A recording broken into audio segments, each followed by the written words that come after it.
Hello, everyone. This is the 263rd episode of Soccer Nostalgia Talk Podcast. As always, this is Sean from Los Angeles and a Soccer Nostalgia blog. For this episode, I interview Swedish football fan Mr. Jens Löfstedt as we discuss the Swedish national team during the 1970 World Cup. Welcome, Jens. Thank you very much. Thank you for having me. Thank you. So, can you please introduce yourself and your trajectory into football? I'm a Swedish football fan living in Stockholm, Sweden, 42 years old. My first World Cup was in Italy, 1990. That's when I sort of fell in love with the World Cup and international football. So I've been following the World Cups and the Euros and the Swedish national team ever since. I also support the club Djurgården in Stockholm, seeing most of their matches live. So let's go back in time. What was the status of Swedish football internationally and culturally as we come to the end of the 1960s? Well, I think we have to start in the 50s because that was a golden era for Swedish football. And then in the 60s, there was a decline. In the 50s, starting in 48, Sweden won the Olympic gold in football. And then in the World Cup in 50 and Olympics 52, there were bronze medalists. And then, of course, the highlight was in 58 in the World Cup in Sweden when they reached the final. But after that, there was some kind of decline. I think it's for a small country like Sweden, it's natural that you have those ups and downs. Yeah, the 60s was a dark period for the national team. They didn't qualify for any of the Euros or the World Cups. And also in the Swedish league, the Allsvenskan, the audience figures was decreasing in the 60s. The football was still the biggest sport, but there was a competition with ice hockey. Sweden became world champions in ice hockey 3 times in the 50s and 60s, and more indoor arenas were built, and hockey was very popular in TV. So there was a competition there between the sports.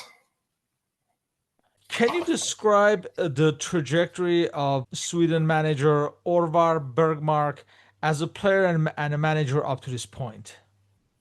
Orvar Bergmark, he was initially a very good player.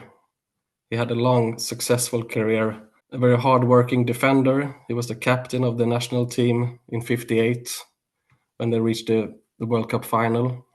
So he played almost 15 years for the national team. Then he ended his playing career in 65, and almost directly after that, he got the job as a national team coach. So as a coach, he was very young and inexperienced. As we come to 1970, what was the backbone of the team at this point? You had the team captain was Björn Nordqvist, a central defender from Norrköping in the Swedish league. And then you had Ove Kindvall, who was maybe the most well-known internationally. He played for Feyenoord in the Dutch league and scored a lot of goals. He decided the European Cup final in 1970. Then you had Bo Larsson or Bosse Larsson from Malmö and Tommy Svensson from Öster, who was later the national team coach in the 90s. So I would say those four were like the backbone of the team at this point.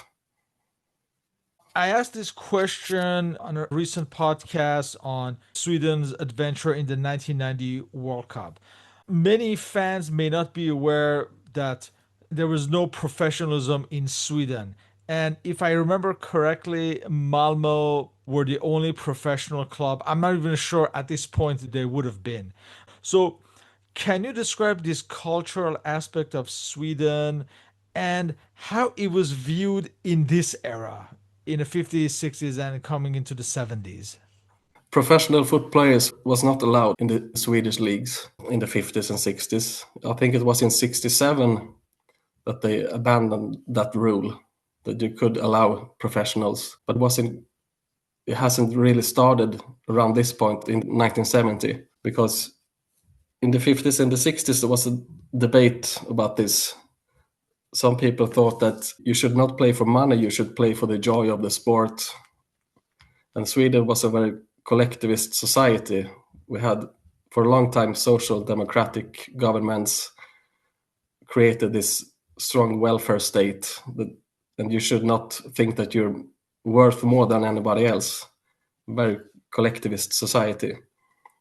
So there was a debate in the 50s and 60s, and some of our best players moved abroad. They played in clubs in Italy or Spain, and then they couldn't play for the national team. That was a rule back then. But before the 1958 World Cup, they made an exception. They say, now the World Cup is in Sweden. We have to have the best players. So at that point, the professionals could play for the national team.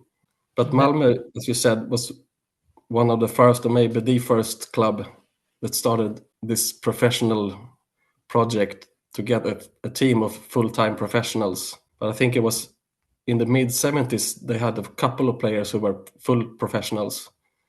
But maybe in the late 80s, the whole team. So it took a while to create this new kind of era in Sweden. Let's say in the 60s, what was the general consensus from the public regarding professionalism? I would say most people were proud of the players that went, like Gunnar Nordahl, Nils Lidholm, Gunnar Gren. They went to Milan in Italy very early. They were proud of them, but there was still this kind of, I don't know, jealousy, but there was this thing you couldn't earn money of something like football. It was frowned upon in a way.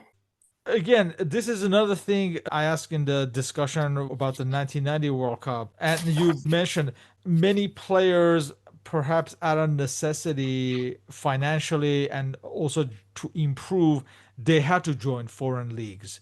How was this aspect regarded? You said people were proud of those players. Was there a difference in this era, let's say, compared to the 70s and 80s about the public perception of it?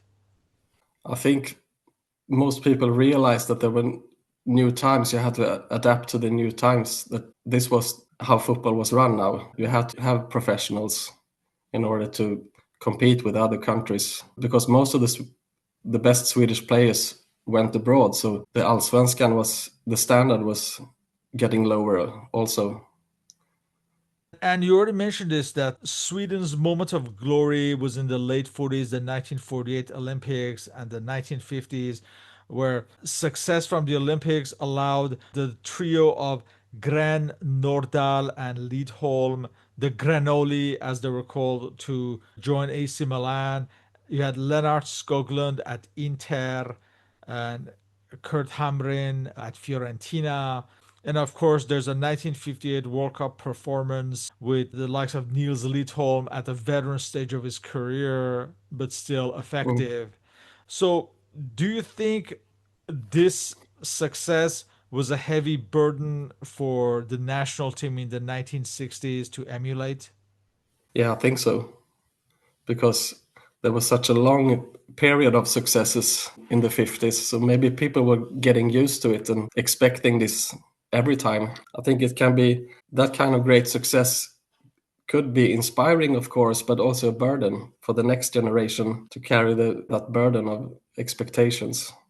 But we have to remember Sweden wasn't part of the Second World War. So in the 50s, we had an advantage over other countries. Maybe that's why there was such a great success. But in the 60s, we didn't have that advantage. Sweden qualified to the 1970 World Cup and won a group that included only France and Norway as opponents. Can you walk us through these qualifiers? As you say, it was a small group, only 3 teams to meet each other twice. So there were 4 matches for Sweden. And they started off meeting Norway twice, quite comfortable victories in both times, 5-0 and 5-2. And the professional players got some praise in the media for their efforts. And then France surprisingly lost at home against Norway.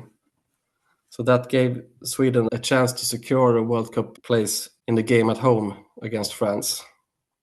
And Uwe Kindvall, he got a penalty in the first half, scored, and then he scored again in the second half.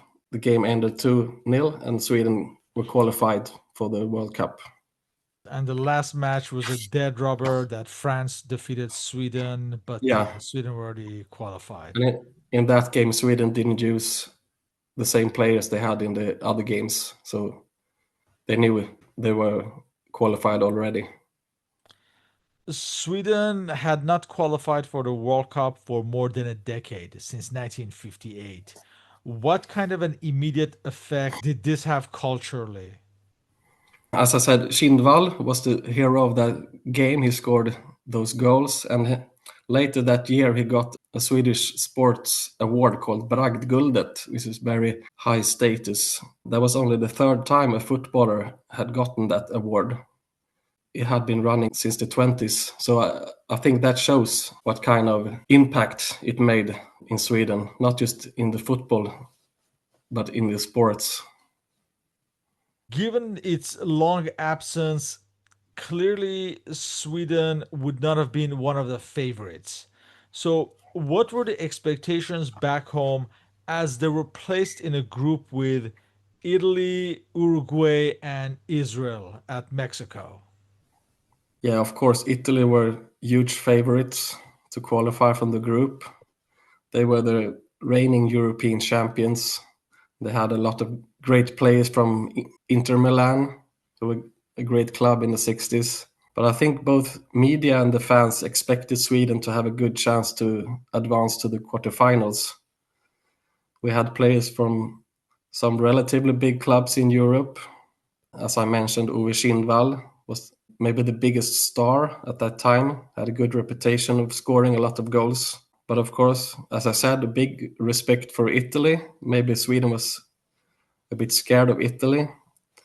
And Uruguay, they were the South American champions at that time, so that was not a bad team. But I think Israel was not looked upon as a threat. They were newcomers at this stage. So overall, I think people had think that Sweden had a good chance to qualify. Bergmark had said that if we can edge out one of them, I would consider it a momentous achievement. And as far as Israel, he said, we have never lost to them, and I don't see why we should in Mexico. There was a discussion that Bergmark wanted to abandon the 4-3-3 formation for a 4-2-4 at the World Cup because after Sweden had played friendly matches against Mexico in February that year, he felt that the lesson that he learned is that a European team can only hope to compete with the Latin Americans by adopting an economic short passing style of play. And apparently the 4-3-3 required a lot of chasing by the front runners, Mm. and this was not wise in the high altitude.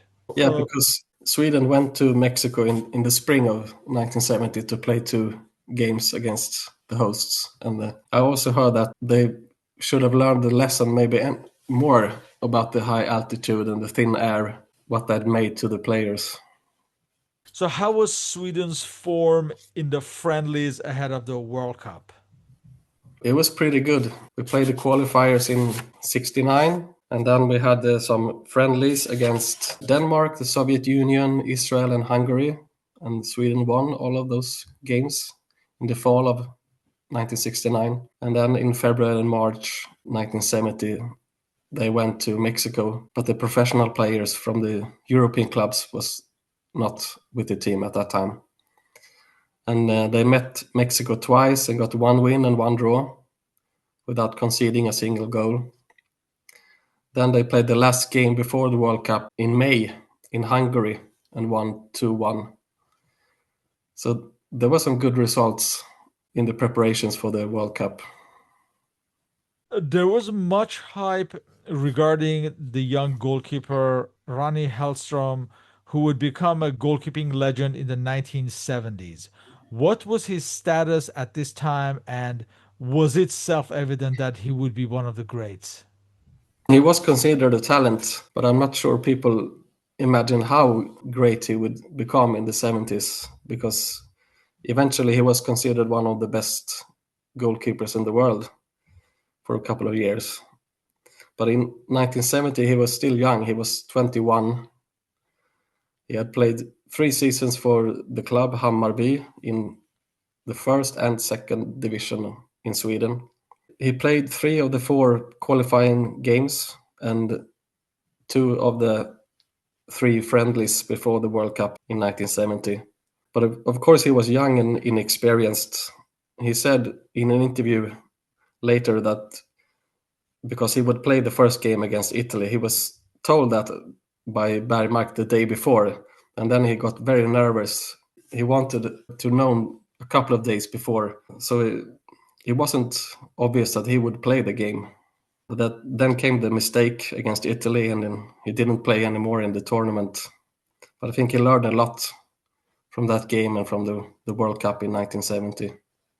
You also have Björn Nordqvist, who's the captain of the team, Ove Shinval. You mentioned he won the Champions Cup with Feyenoord that year against Celtic Glasgow. Were these the other two big names and the most recognizable stars of the Swedish game at this point? Yeah, I think, as we said, Shinval, of course, the biggest star internationally. Nordqvist was perhaps not as well known outside of Sweden, but he was a very important player, a leader of the defensive players. But I would like to mention Bosse Larsson from Malmö as well. He was a very versatile player, could play in almost every position. He could score goals and he could defend as well. And today he's ranked among the maybe top 10 in all time in Sweden. Would Olympique Marseille's Roger Magnusson be included as well, were it not for the dispute regarding his wages between the federation and his club? Yeah, he would have been one of the stars in the Swedish team for sure. He had sort of a pop star status with his attractive technical style of play, and in Marseille they call him the Swedish Garincha. But I think because Sweden kicked France out of the qualifications, maybe there was some kind of revenge here from the Oh, French team that didn't want to let him go to the World Cup. They were discussing who would pay and how much. But because France wasn't in the World Cup, their league was still running. So Marseille needed Magnusson in their team. But he said later he regretted because he didn't say much. He just, okay, I'm staying here. And then he later, because he never got to play World Cup, he regretted. you also have Ingvar Svan, who was playing at Belgian side, Daring. He was also cut from the squad, but I think he was like, I Mm, guess he's like 32. Maybe he was seen as too old, perhaps, for the World Cup. yeah, Let's look at the final 22 selected for this World Cup by Orvar Bergmark. For goalkeepers, at number one, you have Rani Hellström from Hammarby, and he was a student at this point. Before I go through the names, I apologize ahead of time because I know I'm gonna mispronounce some of the names. yeah, So, it's so okay. yeah. So yeah, number 12, Sven Gunnar Larsson of Orebro, who was a clerk. Number 17, Ronnie Pettersson of Urgardens, who was an engineer. So for defenders, at number two, you have Hans Selander of IFK Uppsala, who was a student. In some sources, he's seen to be registered with Helsingborg. So I'm not entirely positive whether he's with Uppsala or Helsingborg at this Yeah, point during the World Cup. he played for Helsingborg, but he moved to Uppsala in 1970. Oh, okay. Just to, Uppsala is like one of the big university cities. So he moved to Uppsala to study. Oh, but so during the World Cup, he was with Uppsala, then I Yeah, I imagine. think, yeah. Yeah. So number three, you have Kurt Axelsson of RFC Bruges in Belgium. Number four, Björn Nordqvist of IFK Norrköping. He's a sports instructor at this point. Number five, Roland Grip of AIK Stockholm. He's a foreman. Number 14, Christer Christensen of Malmo, who was a printer. Number 15, Leif Milberg who's playing at Elfsborg. Number 20, Jan Olsen, professional, playing at Stuttgart in West Germany. So we come to midfielders. Number 6, Tommy Svensson of Osters, who's a schoolmaster. Number 7, Bo Larsson of Malmo, who's a bank clerk. Number 8, Leif Eriksson of Orebro, who's a student, and he was the player's spokesperson regarding wages. Number 9, Ove Schindval, professional, playing at Feyenoord in Netherlands. Number 11, Orjan Persson, another professional, playing for Rangers Glasgow in Scotland.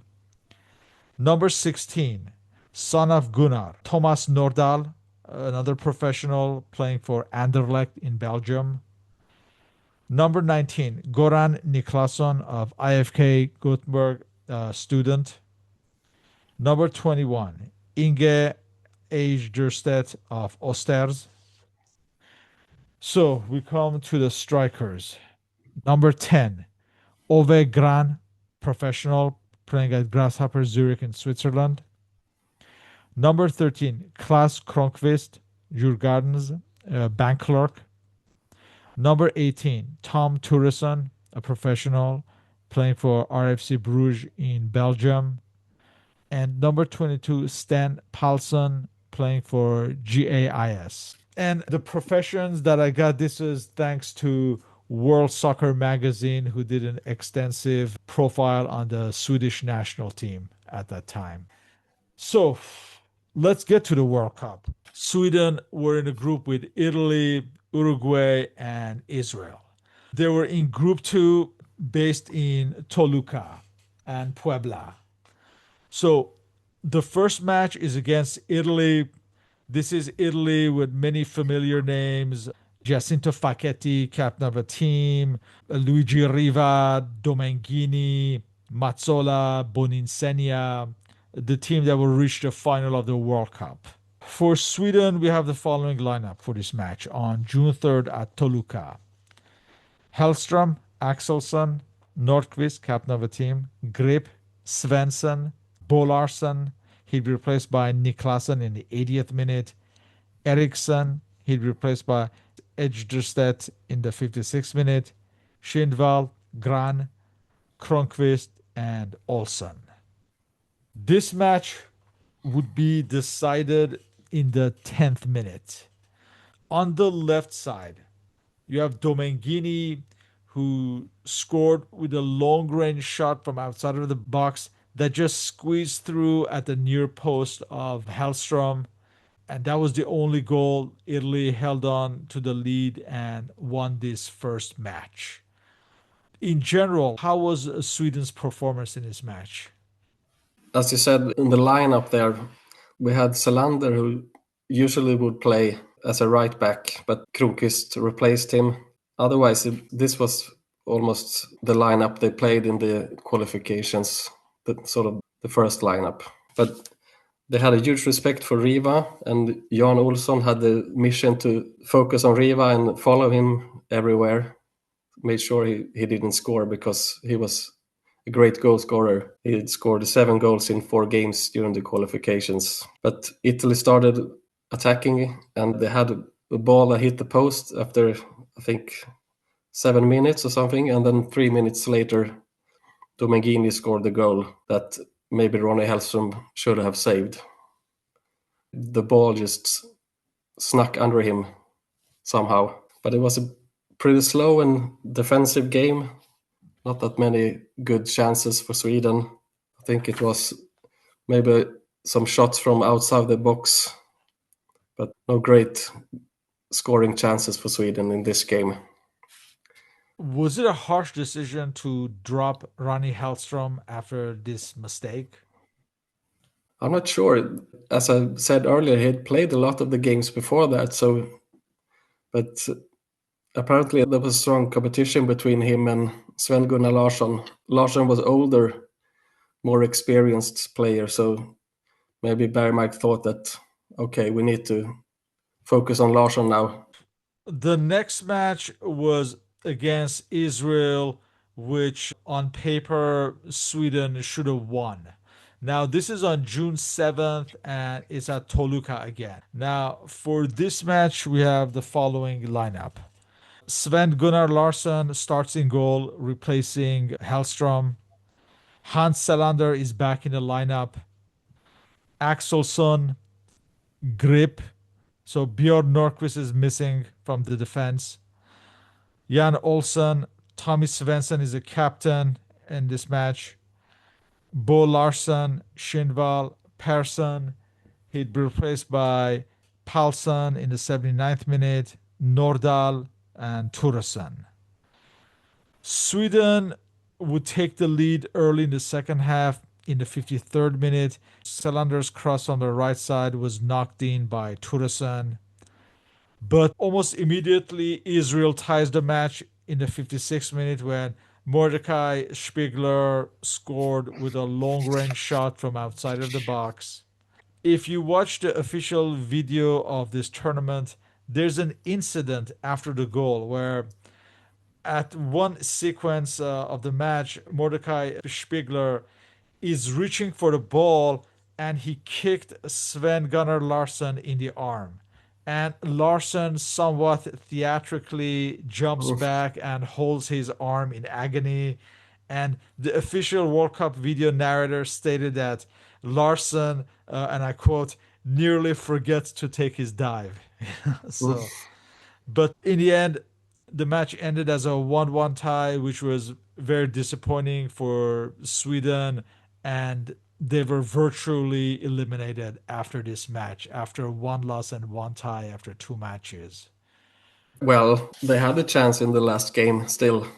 If they were to beat Uruguay with at least 2 goals, they would qualify for the quarterfinals. But as you said about the Sven-Gunnar Larsson got kicked in the arm, I read that Örjan Persson was very irritated at one of the players and he was substituted. And before he left the game, he slapped one of the opponents in the face and he would dive down to the ground. And then Örjan Persson just left the field. So it was a tough game. But how was Sweden's performance in general? Should they have won, or is a high fair Yeah, result? I think they should have won. They had a better play than in the first game against Italy. The 5 changes in the squad were in the lineup since the first game. Nordqvist was injured and Selander was back from his illness. But I think maybe Bergmark, he rotated too much. He tried new players for every game. So maybe that's not the recipe for success in the World Cup. There was one more match against Uruguay, June 10th at Puebla.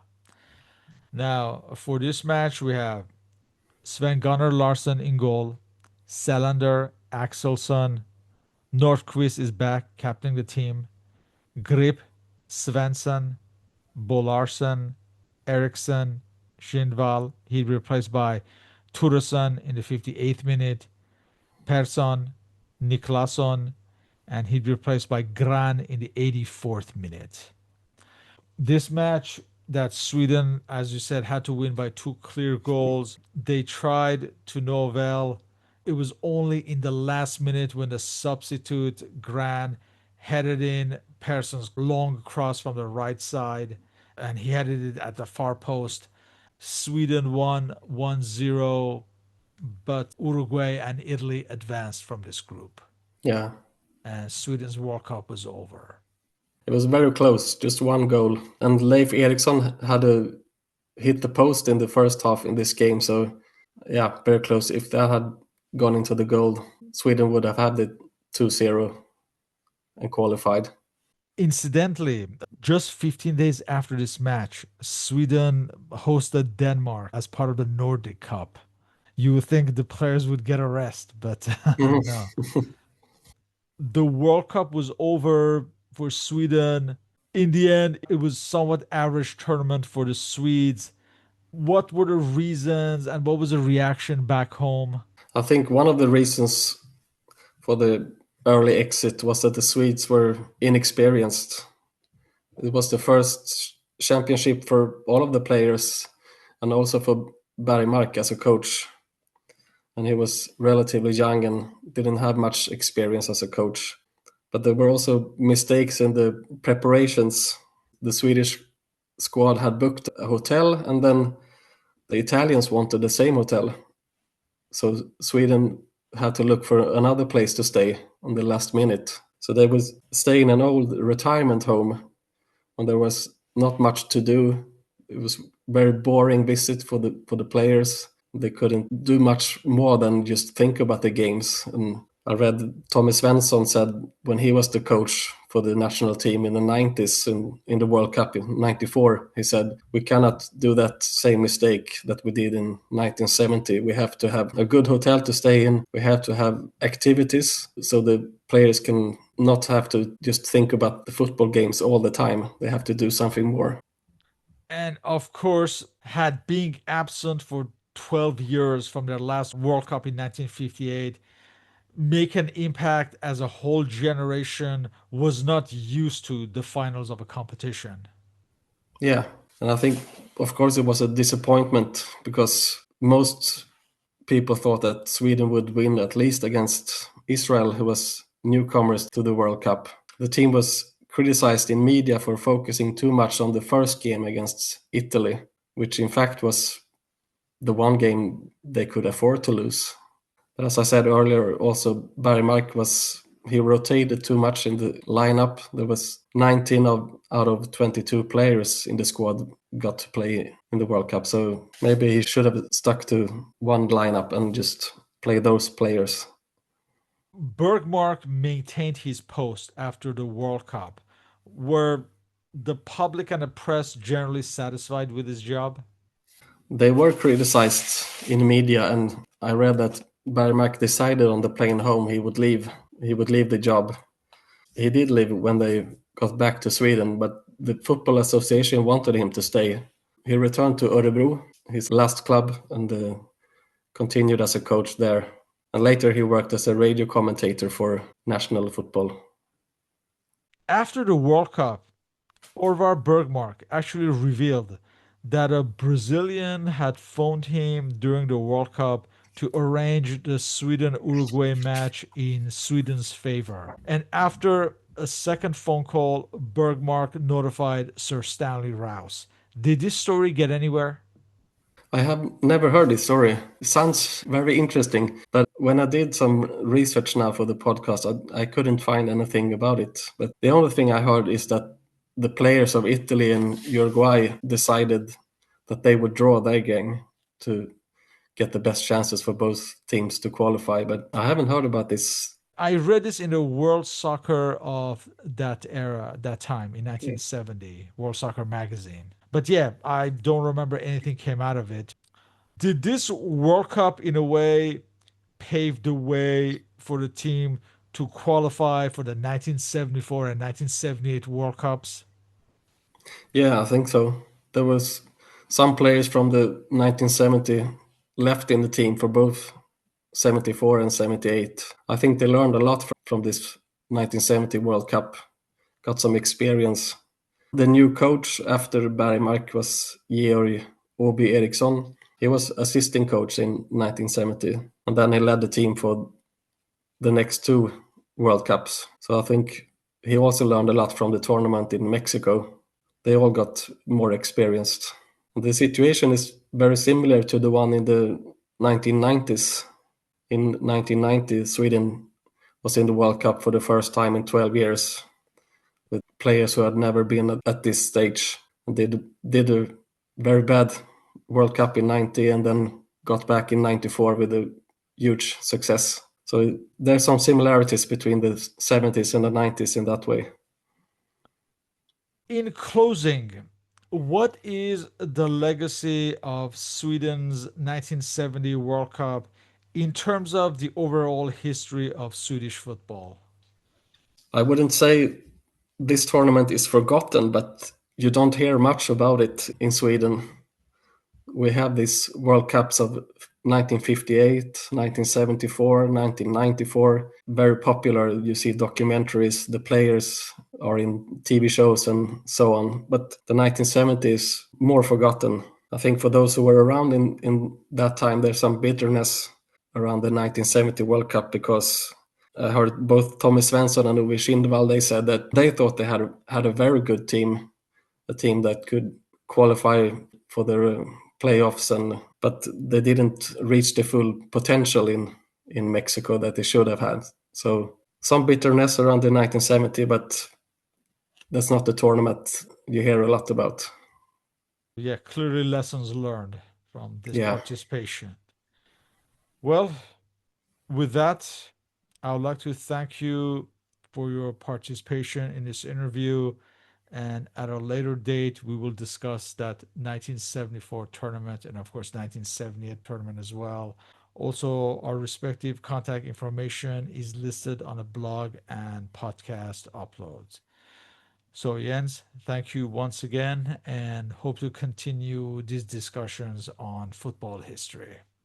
Thank you very much, Sean. Thank Thank you. you.